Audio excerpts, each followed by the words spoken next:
All right, well, welcome to our discussion from Parshat Nitzavim Vayelech, discussion of writing for yourself a Torah, the mitzvah, or not a mitzvah, of writing a Torah for yourself. Let's take a look. So firstly, where does it say in the Torah that you should write for yourself a Torah? So it's an interesting source. Let's take a look. It says as follows. And now,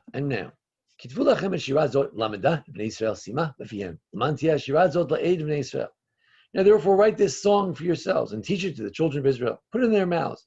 This song may be a witness for me against the children of Israel, for the children of Israel. So the song. What is the song? Well, it's very clear. Next week's Parsha, next week will actually be Rosh Hashanah, but the parsha after that will be Hazinu. Parsha's Shabbos Shuvah. Hazinu. Hazinu is a song. It's written like a song in columns, parallelism, and it's a song about the history of the Jewish people. So write this down. So that doesn't sound like a mitzvah to write a Sefer Torah, does it? In fact, Rashi says, write the song Hazinu. Write the song of Hazinu, the parsha of Hazinu. The parsha about, listen up, the sky should listen, everybody should listen, and I'm going to tell you how I was good to the Jews and they rebelled against me, and they were almost destroyed, but God doesn't want the enemy to say that God doesn't exist or that God is no good, so God is going to atone for us and he's going to save us. So Rashi thinks it's the text of next week's Parsha. That's what you have to write down. That's the simple meaning of the text. Not the rabbinic meaning, but the simple meaning of the text. Now, the Ibn Ezra, who's very enamored with the simple meaning of the text and the contextual meaning, he says it's a mitzvah shichtov to Moshe, gam kol mevi yichtov. Should write this, and anybody who understands it should write it. Is he referring to writing all of the Torah, the whole Torah? That's not clear. But it might be that even the Ibn Ezra, who's very enamored with the simple meaning of the text, he also thinks that the context here is to write a Torah. For each person who knows how to write a Torah should write a Torah. The Ramban is also a great rabbinic luminary, but also is interested in the simple meaning. He says, Al derech hapshat, the simple meaning is Moshe and Yoshua. You, Moshe and Yoshua, should write this song. And they both have to write it. Because, after all, Moshe is the one who's giving the Torah, giving this story and this song. And then we want Yoshua also to have this song as a testament that the Jews should try to keep the Torah, because otherwise, terrible things will happen. However, the Gemara in Sanhedrin takes this verse differently. I'm a Rava, maybe it's a different rabbi. Anyway, even though you inherited the Torah from your father, grandfather, mitzvah lichtom mishlo, you should write your own Torah. How do we know that? So they quote the pasuk in this week's parsha. Write down this song. So apparently, the Torah is referred to as a song. The whole Torah is a song. Okay. Abaye asked the question. He says, "Wait a second. Only the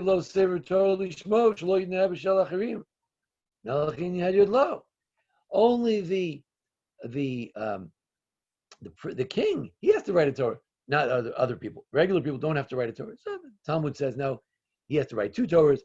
Regular people have to write 1 Torah. Okay, but the Talmud in passing mentions that you have to write your own Torah based on this week's parsha. The Meiri says, mitzvah kol adam lichtov sefer Torah. It's a mitzvah on every person to write a Torah for themselves. Afilu inicholo avosav, even if his ancestors left him a Torah. How is a king who has to write a Torah different than a Jew who writes a Torah?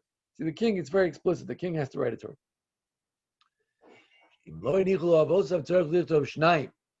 And if his parents didn't leave many, he has to write 2.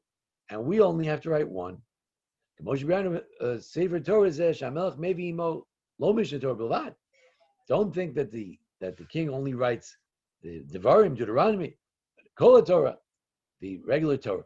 So why does it say the king writes a Mishnah Torah? because he has two, one that he takes with him, and one that he leaves in his treasure. Good. The Rambam, Miri's just following the Rambam. The Rambam writes in the laws of Sefer Torah, just follows the laws of tefillah prayer. Every single man among the Jews must write a Torah, a Sefer Torah, for themselves. As it says, he quotes this week's Parsha, write this Torah. In other words, so now Rambam connects the whole thing. He says, the Torah tells us to write the song of Hazinu. That's what the simple meaning is. But no, they say it's a mitzvah to write the whole Torah. Why? Because you're not allowed to write one little section of the Torah. If you write this section, you have to write the whole thing. And today we're very lenient. We write this and we write that.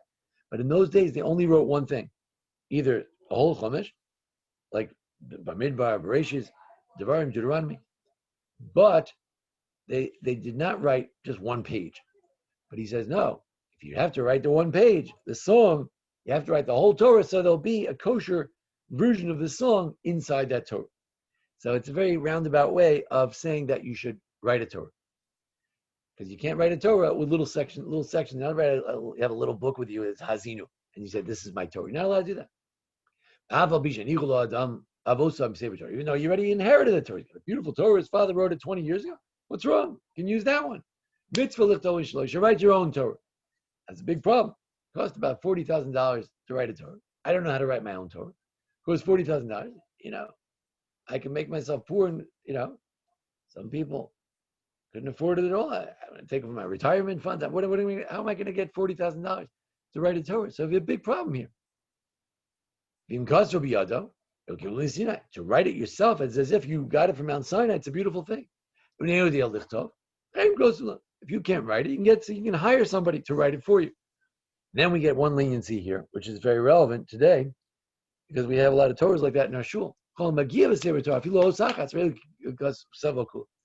If you can fix even one letter in the Torah, it's as if you write the whole thing. Now, sometimes they take that to mean that you go to a big party where they're dedicating a new Torah, and you write one letter, so you get a mitzvah as if you wrote the whole Torah.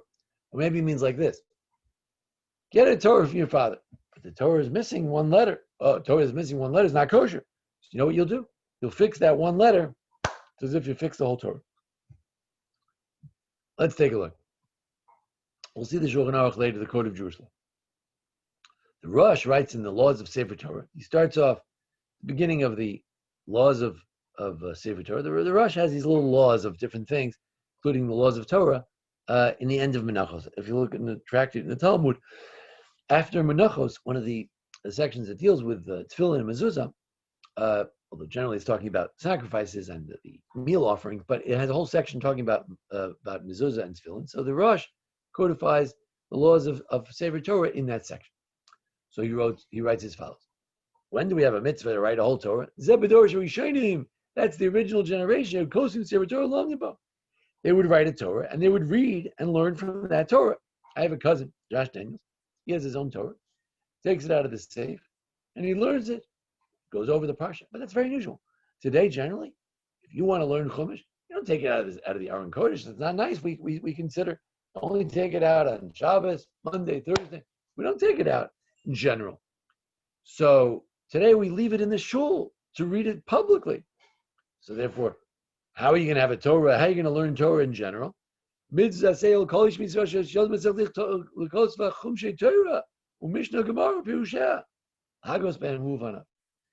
know what you should do? It's a mitzvah for you, according to what you can afford, to write Chumashim, to write the Devarim, Bamidbar, Bereshis, Shmos, Vayikra, to write the Leviticus, to write particular books of the Torah called the Chumash, 1/5 of the Torah. Or you could buy a Mishnah, you could buy a Gemara. Again, in the early days, they didn't write these things down, but today we do. So it's a mitzvah to buy these things and learn them. Think about them, you and your children. So he says, why? What do you mean? The Torah says you have to write a Torah. How can you get away with buying Mishnayos? I don't understand. So he's ki mitzvahs ksivas haTorah ki lilmod ba. The mitzvah of writing a Torah is not a mitzvah to have one. You see, I have a closet over there. There's a Torah. I got a mitzvah. No, that's not a mitzvah. The mitzvah to have a Torah in your closet. You take it out every day and you learn it. But we don't do that anymore. People would say, Rabbi, what are you learning from a Torah from? Learn from a printed book. That's not nice. You can't just take out the Torah whenever you want to. It's a mitzvah to learn from it. He says, let's go back to the first verse. What did it say? The verse said, teach it to the Jews. Write a Torah and teach it. So if you can't teach it, if it's sitting in a closet in an Aron Kodesh, you can't. It's locked up. You can't teach anybody. So therefore, you have to, nowadays, use books that we have access to, namely, writing, today we would say the printed books. In those days, they would write it, or they get a scribe to write it for them. You can't just open a chumash and we're going to know the whole Torah. No, you have to learn the Gemara. That's where you find out the laws. Today we have a Shulchan Aruch, we have Code of Jewish Law, we have a Bridge Code of Jewish Law, we have different books that tell us the different laws. Today, that's the mitzvah. Those are the books you have to read. Those are the books you have to buy and write. Namely, the books that we can learn from to find out the law, what to do. But it's not just learning in theory. We want to know what to do.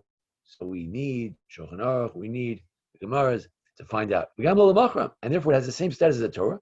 Just like you don't sell a Torah, you buy you have a mitzvah to write a Torah, and then you're going to sell it. Well, how are you going to learn Torah?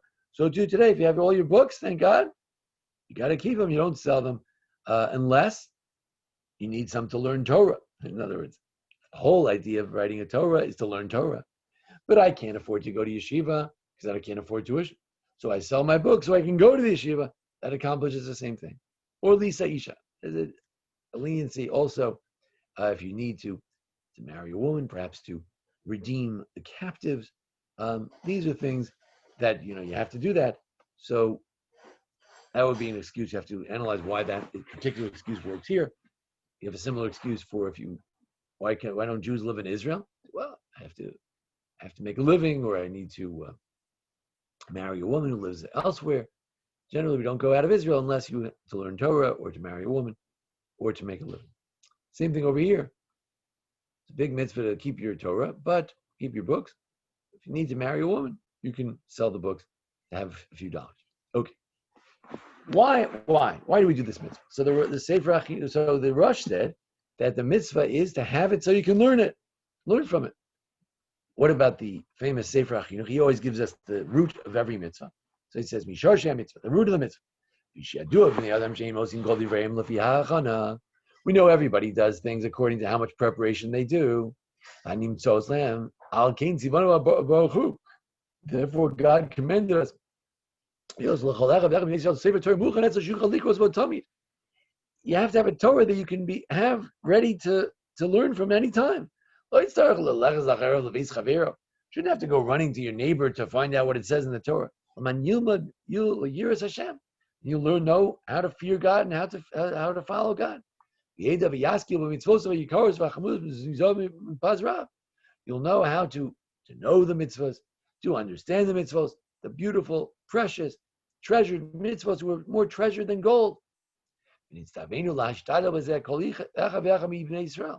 We're told to try very hard with this. Every single Jew has to try hard. It's particularly incumbent upon men who are involved more with Torah learning. Women have to carry out all the mitzvahs. They also get a mitzvah if they study too. Even though your parents gave you a Torah, you have to get a Torah. Why? They have more books. Your kids had 100 books. You could have another 100 books. Now you got 200 books. It's terrific. Maybe you could do kindness. Somebody needs a book. You could lend them a book. So you want to have more books, so you can lend them out. So then he has a line which I always thought is a very interesting point. It's a very important point for our community, for every community.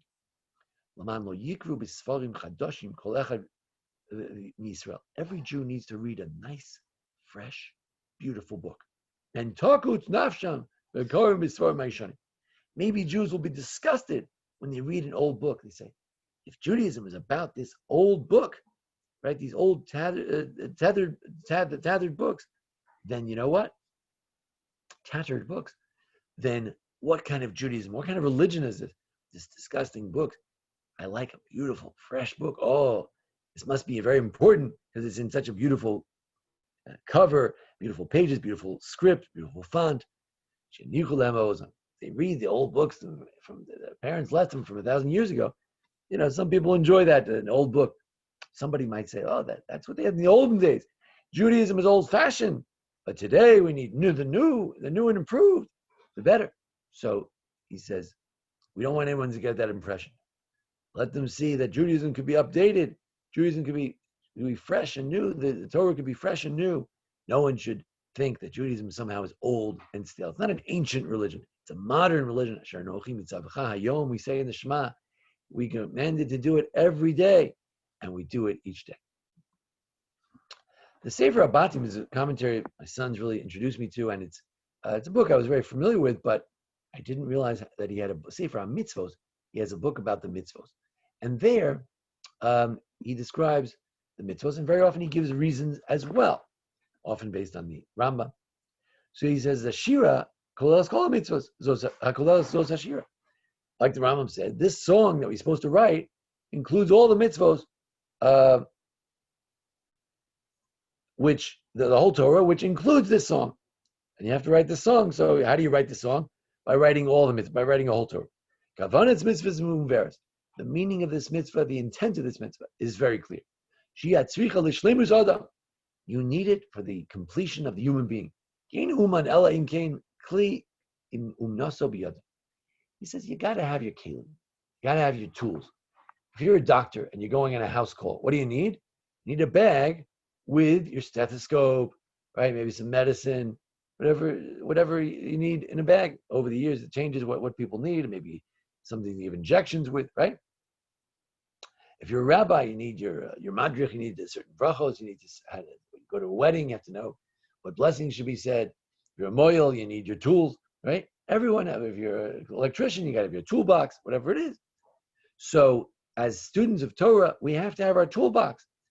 What's our toolbox? And people also, secondly, people enjoy things that they make. If you make a picture, you say, oh, this is the best picture in the world because I drew it. This is the best book because I wrote it. This is the best chair because I made it. So if you could write a Torah, not just buy it, but you make it, people enjoy it. Even things you buy, you say, oh, I bought this. Remember me and my wife and I, we went to Paris and we got this special painting. And you always remember how you bought it and you got it. And you're so proud of yourself that you got this special thing. So too, if you buy a Torah, you remember you spend $40,000. It's good. If you write it with your own hands, it's as if you got it from Mount Sinai. That painstaking activity of writing every single word, it makes it like it's yours. You bought it. You got it. You'll always desire, you'll love it, and you'll be so careful. You say, hey, what about that vav over there? Is it really supposed to be a yud or is it a vav? And you'll get more interested in the details of it, how it's exactly kosher when it's exactly written the right way.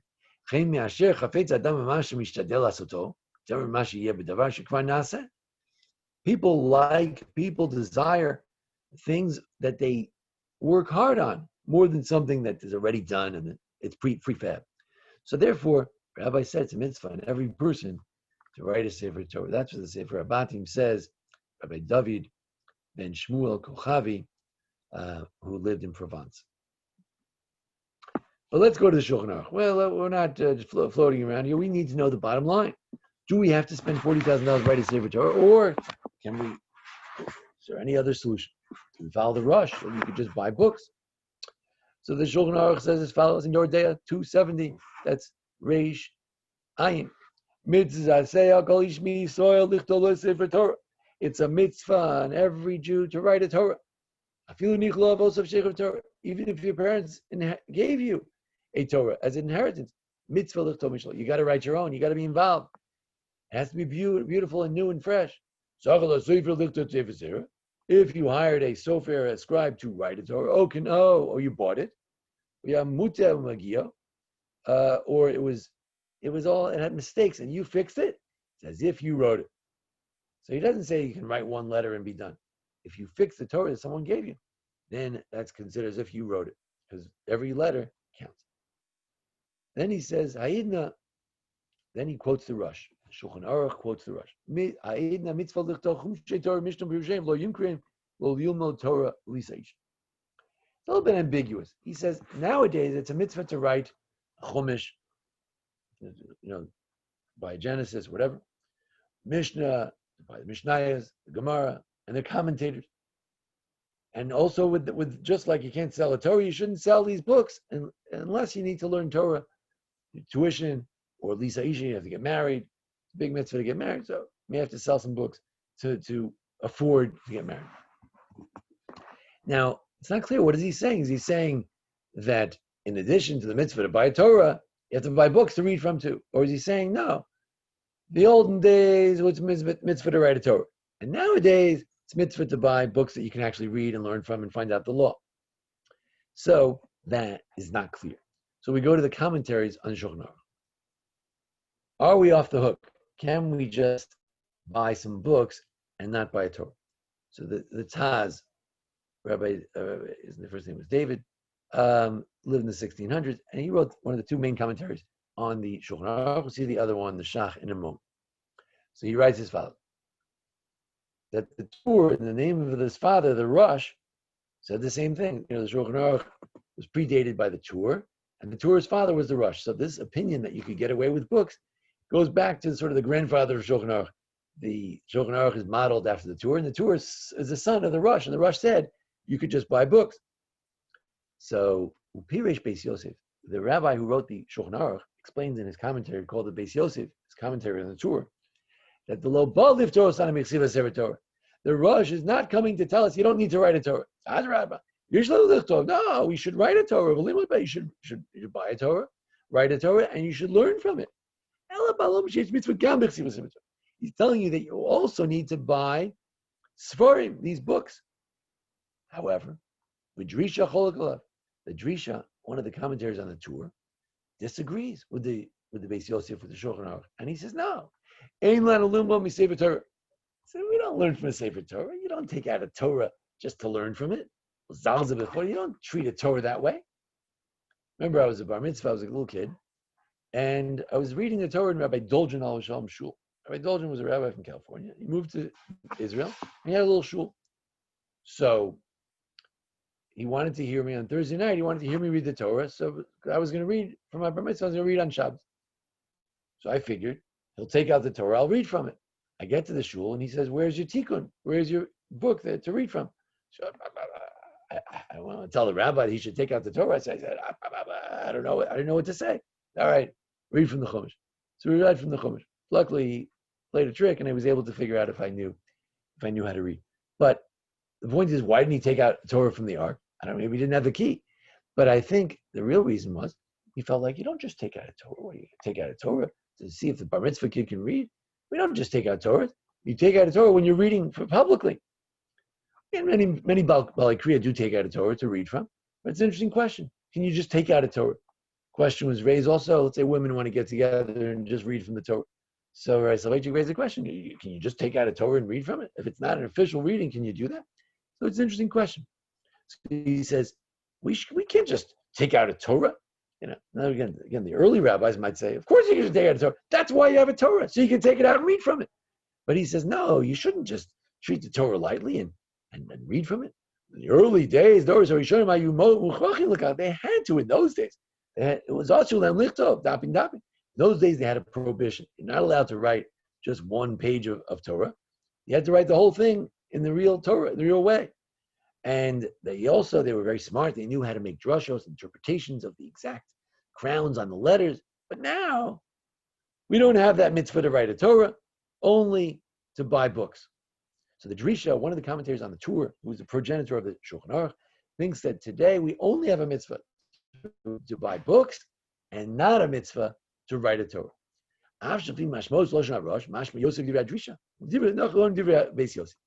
So the Taz, following his father-in-law, the Bach, says, look, it's true.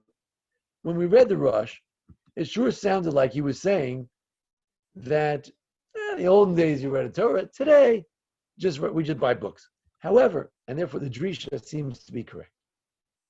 However, the Beis Yosef's right. You can't You can't erase a mitzvah in the Torah to write there's a mitzvah in the Torah to write a Torah, Sefer Torah, simple. What it means, what it says. You can't erase that mitzvah, so to speak, and say, no, you only have to buy books. How can you erase the mitzvah? So the Taz thinks it's good to write a Torah. The Shach, however, who's one of the more predominant commentators on the Yoredeya, on the Shulchan Aruch, he says, Ken Nirei Rosh, the main interpretation, the main law is like the Rosh, the Loka Beis Yosef, not like the Shulchan Aruch. And the Shulchan Aruch, the Rabbi Yosef Karo wrote a book called the Beis Yosef, commenting on the Tur. No, and the Bach, the father-in-law of the Taz, of that other rabbi. No. They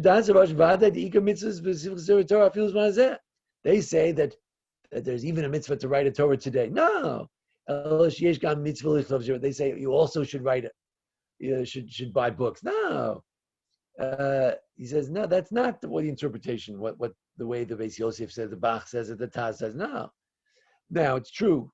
The Levush and the Magid Mishnah, they agree with the Beis Yosef, but we don't agree with that. So the Shach seems to let us off the hook. If we buy books, Baruch Hashem, I have a lot of books, it's good enough.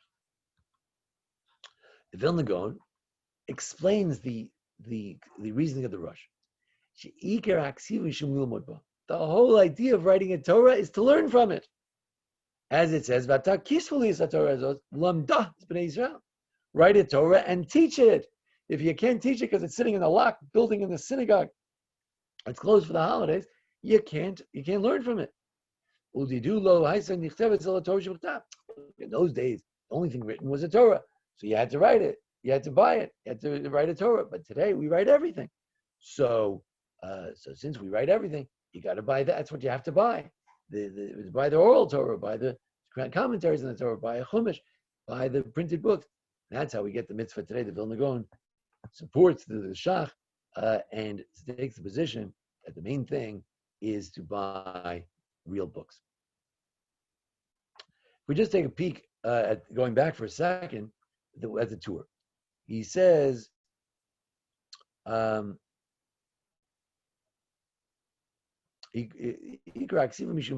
main thing is to learn from it, etc. So he quotes his father, the Rosh. That was only in those days, but today we just need to buy the books, because the whole idea of the writing, of having a Torah, is to learn from it. It's not a matter of owning one, so it's sitting in a closet somewhere. That's not the idea. Now, those who do the great kindness and buy a Torah for the synagogue so they can have the mitzvah to read it every Shabbos, of course, it's a great mitzvah.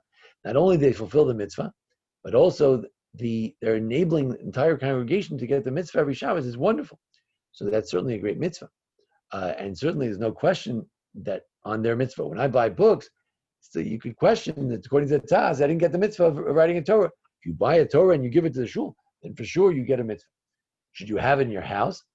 You have a separate closet, a separate place, it's okay. Some people say, be very careful. After all, is there any bedroom on top of that, or the bathroom, or anything? You have to be very careful about the honor of the Torah.